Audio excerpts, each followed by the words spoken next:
Welcome back. Time to cover our first real vulnerability. Even though HTML injection is considered a bug, command injection is much more serious.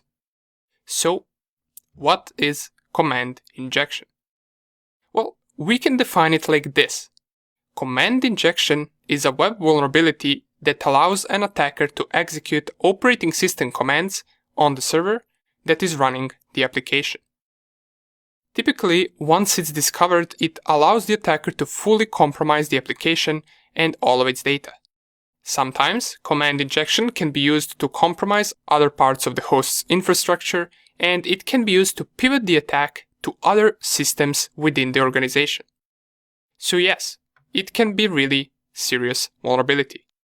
It allows us to execute system commands on the server, which could also mean that we can see the files, check out the passwords folder, delete files, and perhaps even set a reverse shell connection. But how exactly do we do that? And when can we find this bug? Let's check out an example in theory. Say we have a simple web application that lets people read different stories. It gives you a list of stories that it has available, and you type in which one you want to read. Let's say that those stories are stored in TXT files on the server. Once a client types in the name of the story that they want to read, the server processes the content of that story's TXT file and outputs it back to the web page. Now, this is a very simple example, but it will give us a good understanding on what exactly is command injection. And what we saw right here was a normal usage of this web application.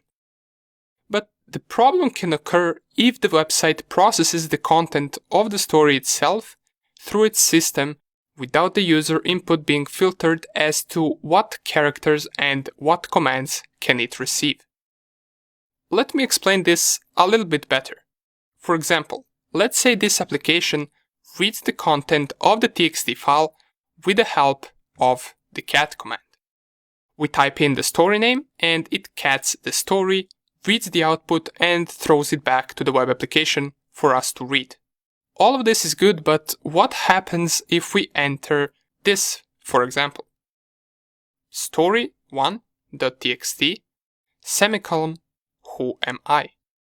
And here is where our terminal commands knowledge comes in play. What we did right here is we simply typed the story that we want to read, then we used semicolon to add another command that the server should execute, which in our example is who am I? And by the way, semicolon can be used to separate multiple commands. It's just one of the ways that you can separate multiple commands and execute them one by one. So now the command that the server would process would no longer be just cat story1.txt, but it would look something like this. Cat story1.txt, and then after it executes that, it would execute who am I. And if the website is vulnerable to command injection and it doesn't filter our input, we would get an output like this. It would output a story, and at the end we should also see the response of the who am I command, which can be root or the account name that executed the command. So in general, the process looks something like this. We find a user input that could potentially get processed by the system.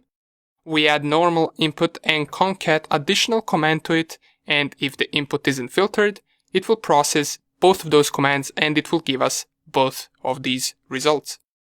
Awesome. Now let's see how that looks like in practice.